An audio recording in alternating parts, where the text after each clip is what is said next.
I'm Charlotte McLeod with investingnews.com, and here today with me is Rich Checkan, President and COO at Asset Strategies International. Thank you so much for being here. Oh, I'm glad to be here. Thanks for having me. Well, really good to have you here in person, and it hasn't actually been too long since we last spoke. It was maybe 2 or 3 weeks ago, but there's been some changes in what's going on with gold and silver prices since then, so it's definitely worth checking in again.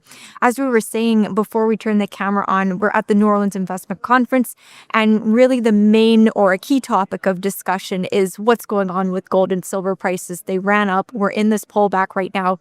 What are your thoughts there? Is this a much needed consolidation? How are you seeing it? So apparently that doesn't go up unabated forever. So, the bottom line is long term, I don't see anything has changed. When we saw the initial pullback in gold, the first one, it turned out to be a few, right? And I think the damage was about 10% or so or something like that, maybe a little more. After the first one, I went back to my staff the next day and I said, what fundamentally has changed? Very simple question. And I know the price changed, right? Clearly that went down, but what fundamentally has changed? And I still can't find any reason, for it to pull back other than it's probably time.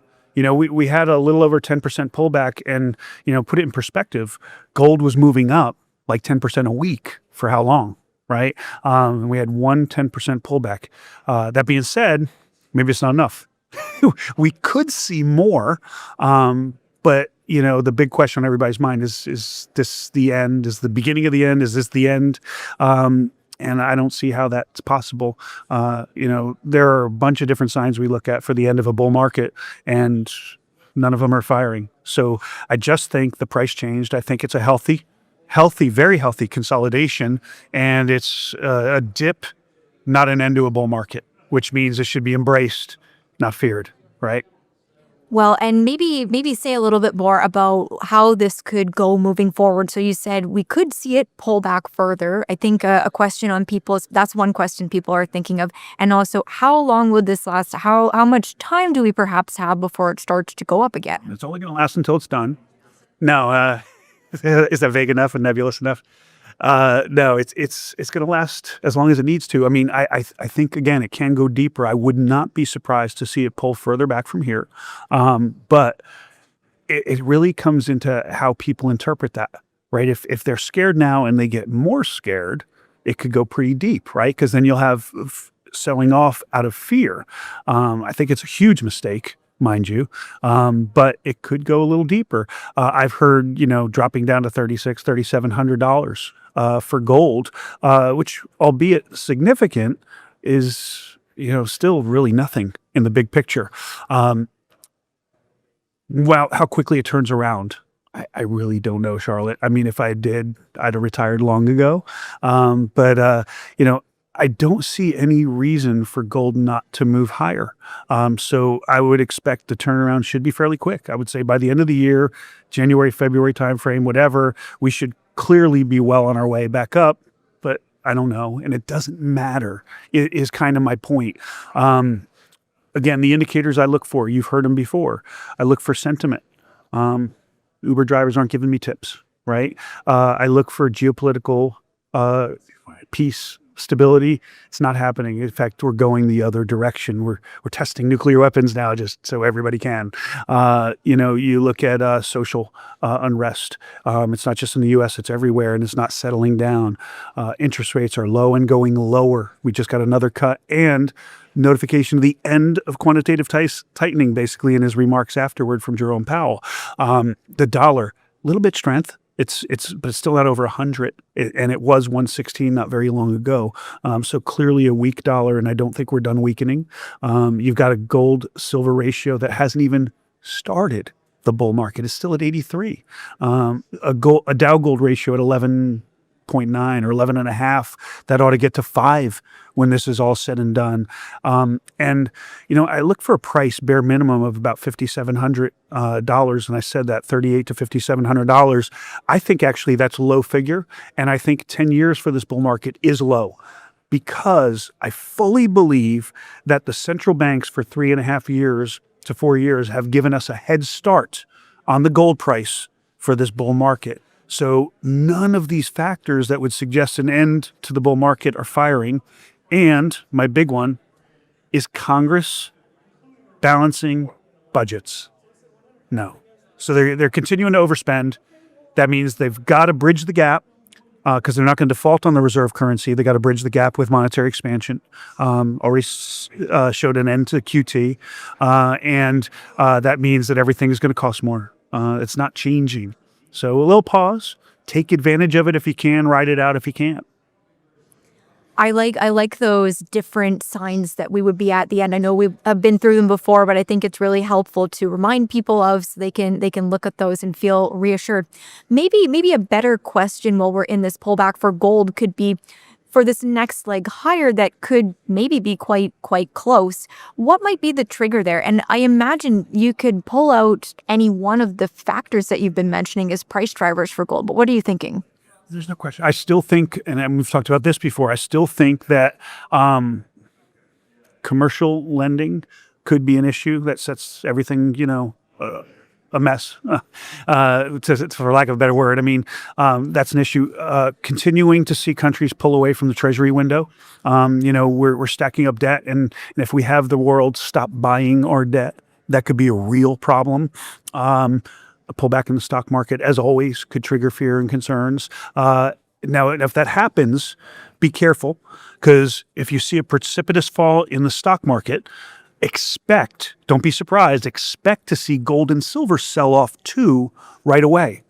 And the reason that happens is because there will be margin calls in the stock market.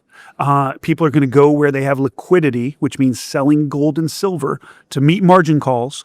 And right away, bargain hunters are going to swoop in and pick up cheap gold. So it will be short-lived, but if the stock market falls precipitously, expect gold and silver to pull back as well. Initially. All right. And I'm wondering, so you had mentioned, so we just had recently this past week, the latest Fed meeting. And of course, we all know we got a rate cut there. You mentioned also in the comments about quantitative tightening and the end there. And that is something I'm hearing a little bit less about. So I'm wondering if you could talk about that and anything else you would pull out from between the lines of the Powell comments. Yeah, well, the bottom line is, first off, I think he did a lot of work at the press conference of trying to tell people that nothing is guaranteed in December, right? So don't expect that last rate cut, which tells me expect that last rate cut. I mean, there's no question in my mind they're going to cut it one more time. I think he's getting a lot of pressure, but he's trying to look like he's not under pressure. My gut feeling, we'll talk at some point in the future. You tell me if I'm right or wrong. The QT, or the end of QT, he basically came out and said that they're going to stop running off the assets off the balance sheet, and basically he signaled an end that they're going to be expanding the money supply. And we all know where that goes. There's a couple ways they can do that. They can decrease interest rates, right, and make money easier to get to. They could also end QT, which means they're moving to QE, quantitative easing, increasing the money supply. And we know that is the cause, that the effect of is increased prices of anything of value. So they can hit it in two ways, and they just did. Very interesting. And we'll come back and we'll check in with what happens later on. Also, looking forward into 2026. So we know that we have the end of Powell's term coming up, and we know that they are. If Trump is going to keep him on? Oh, I wasn't thinking. Do you think? No, I don't think so. No, I don't think so. So we're pretty sure. We're pretty sure that he's going to be on his way out. I wondered if you could talk about that. I know there are concerns about Fed independence because, of course, whoever's coming in is going to be very probably close to President Trump. Yeah, I think so. And they're going to share the same philosophy. They're going to get one more vote, that's going to be guided toward cutting interest rates, making money flow easier. I've never bought into the idea of Fed independence. I think it is a show and smoke and mirrors. And in the end, they do what they need to do. For years, I think they talked a game of a strong dollar, a strong dollar, a strong dollar as they let it weaken. Because ultimately, when you spend too much, you need that easing of interest rates in order to be able to handle the interest payments and service the debt. So I think we've been playing this game for a long time. They just don't want it to make it look like they're not independent, but I can't imagine they're independent. I could be wrong on that. It's just what I'm seeing tells me that they're doing whatever the administration kind of wants them to do.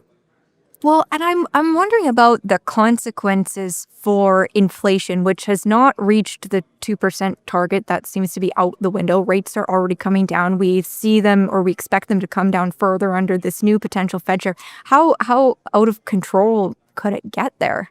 It could get very well out of control. I mean, when we eased the last time, and now we went down to like zero for a long time, right? So easy money was flowing for a very long time, and that hit the marketplace. And I think at the peak we were probably at what, 9% or 8% or whatever interest rate, maybe even 10, touching it. The shadow stats, if you will, John, I think it's John Williams. I think he was calling we were 14+% in reality if we measured it the way we did in the 80s. I could be off, but it's close. So it was actually, I think, higher than what was reported. And I think if we ease too much too fast, we will quickly rebound to high single digit, maybe low double digit levels.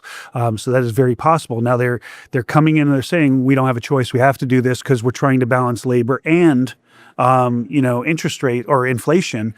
And, I don't know that they could solve this problem with interest rates in the labor department. So we'll see. It's going to be interesting. If it does rebound, expect it to shoot up pretty quickly. So, Well, and if we put all of this together, what are your thoughts on the overall health of the U.S. economy? Because I think at this event in particular, we hear a lot of concerning things about the direction we're going. But at the same time, it seems like it's really hanging on for longer than people thought. I think, again, I might be off on the numbers. I think growth is about half what it was last year. So it's not a surging economy by any stretch of the imagination. But I think, if you look at it by itself, in absolute terms, it's okay. It's not great.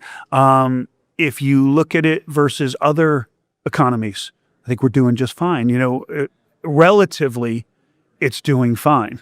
It doesn't mean it's strong. And I still think that, I've said this all along for the past 4 or 5 years. I think the economy is a strain on a lot of consumers, especially the middle class and the lower middle class or the lower classes. So the folks that are at the lower end of the totem pole are really struggling in this economy. When you have well-established professionals with decent paychecks coming in saying you got to sell gold to pay credit card bills or to pay off debt, or to pay bills in general, that's not a healthy economy. Right. So I think, we're seeing decent growth, not great growth, but I could be wrong. I don't think salaries are keeping up with inflation, and it haven't for years, and it's making everything a bit of a struggle. I know folks that are making as much or more than they were in previous years, and they can't get as much for it as they had in the past. That tells me that wages are not keeping up. It is a difficult economy for consumers. And I think it's less healthy than they lead on, but it's not horrible either. We can get through this. First step, balance the budget. Stop the bleeding. Don't let any more bleeding occur.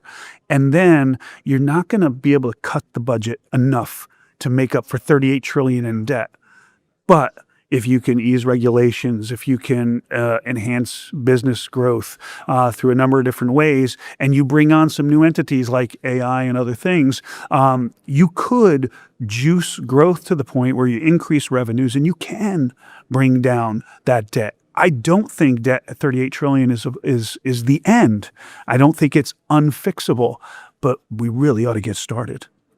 Well, and it seems, I don't know, right now it seems a little bit hard. We're in this government shutdown. Nobody is agreeing with each other. People pointed out to me we're coming up on a midterm election, which could change things, but you feel like it could potentially be fixable. Yeah, well, I think the dysfunction in D.C. has got to be fixed first. None of this happens unless, people start talking to each other, for God's sakes. I mean, I want to say, with the contract with America, with Newt Gingrich and Tip O'Neill, they were adversaries going at each other, tooth and nail, and then they go out and play a round of golf together. None of that's happening now. If you don't agree with me, you're evil, and I can't talk to you, and I hate you and everything else. And it's not the way it ought to be. We should be able to disagree. We should be able to work things out, and the will of the people should, drive forward. So if the majority says that this view is going forward, then that view goes forward. It's the way it is.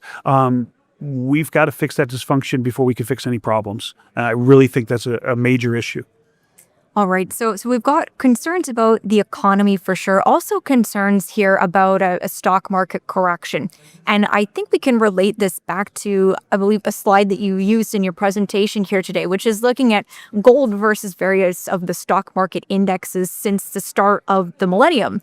And you can see even without a correction that we might or might not get, gold is coming out ahead. So what would you say on that point? Well, I think it talks to the weakness of the dollar and that trend, right? So the numbers, just so you know, in 25 years, since January 1st, 2000, the Dow's up 319% as of Halloween, right? So as the end of the month is the last closing day I can give you.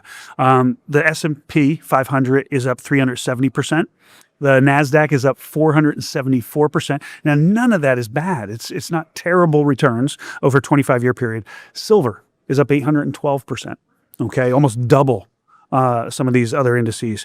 Gold up 1,288%, and it's down. It was up 1,400%. So what does that tell us? It tells us that those gains in the markets in dollar terms aren't as significant as we think they are. For instance, the Dow at 47,000, they are new nominal all-time highs, and we keep making new highs, and everybody's talking about how out of control it is. And I do think it's out of control in terms of valuations, and it does need to correct. But put it in perspective. Measure the Dow in gold. Right now, the Dow measured in gold is only 60% of what it was when the dot-com bubble burst. That is the all-time absolute high for the Dow. We're only 60% of the way up there. It looks like we're at new highs because the dollar is so weak, right? One last thought to put in on that idea. So if we're looking for the end of a bull market, right? Typically that would come with about a 5-to-1 Dow to gold ratio. It should take, or gold to Dow, it should take 5 ounces of gold to buy the Dow completely. Right now we're about at like 11.5, 11.9. If we were going to get to 5 on the Dow to gold ratio, gold either needs to get to $9,000 an ounce, or the Dow at 47,000 needs to drop to 22. That's significant. The answer is probably somewhere in the middle on both of those numbers, I'm guessing. I love how you always bring the numbers to back up what you're talking about. That was very, very useful to run through, and I think it shows us where we could be headed. We're getting to the end here. I'm going to give you a fun question, or at least we'll see if it's fun. We'll see if it. That's true. They're all fun. But if we look at 2026, which do you think will be the best performer, gold or silver? In terms of price value and appreciation, I think it's going to be silver. There's no question. I think we're not at the end, but I think we're past midway point, and we're probably going toward late stages of a bull market that usually favors silver, right? So I expect to see silver outpace gold at this point. And the trigger was people are starting to buy silver, right? Central banks don't do that. So for 4 years, when it was all central banks, gold silver ratio didn't budge. In fact, it went higher. Now that investors are starting to buy gold, they also buy silver too. And that's going to move faster because the silver is a smaller capitalized market. The same dollar here has a bigger impact than the dollar in the gold market. That's one part of it. Plus, the industrial fundamentals for silver are so good. And I may misquote this, but I want to say there was 11 years of surplus production of silver up until about 3-4 years ago. And now we've had 3-4 years of deficit production of silver. And I think the first 2 canceled out 11 years of surplus. Okay, so the supply-demand equation is fantastic for silver, and it is in demand for solar cells, batteries, you name it, on top of the knockoff buying from gold and the fact that it still is a monetary metal. Maybe not to the extent of gold, but it is. Okay, so nice setup for silver. Well, both of them in 2026, but well, I think silver will outperform. All right. All right. Okay. That was the fun question. Any final thoughts you would share with investors before I send you back out there? Yeah, the only thing is, for anybody out there, getting a little, knot in their stomach, is this the end? What should I do? Should I get out? The first thing is, if you bought your gold for wealth insurance, unless you have a crisis, I don't care what the price action is, you don't get rid of it. You only sell it if you have a crisis. If you have gold and silver for profit, I don't think this is a time to cower in fear. I think this is a time to embrace. If you have the wherewithal, pick some up. I think you'd be buying well for the future. If you don't have the wherewithal, ride it out. Indicators, we need 3 or 4 of them at least to start gathering. We don't even have a single one firing, and Congress is not changing its way. Show me a will in Congress to balance a budget, and I'll tell you maybe gold's going to take a breather and go lower. Until then, higher is where we're going. Okay, well, in that case, I think we're safe for quite some time. Well, thank you so much for coming on again to share your thoughts on gold and silver. This was great. I enjoyed it. Thanks for having me. Once again, I'm Charlotte McLeod with investingnews.com, and this is Rich Checkan with Asset Strategies International.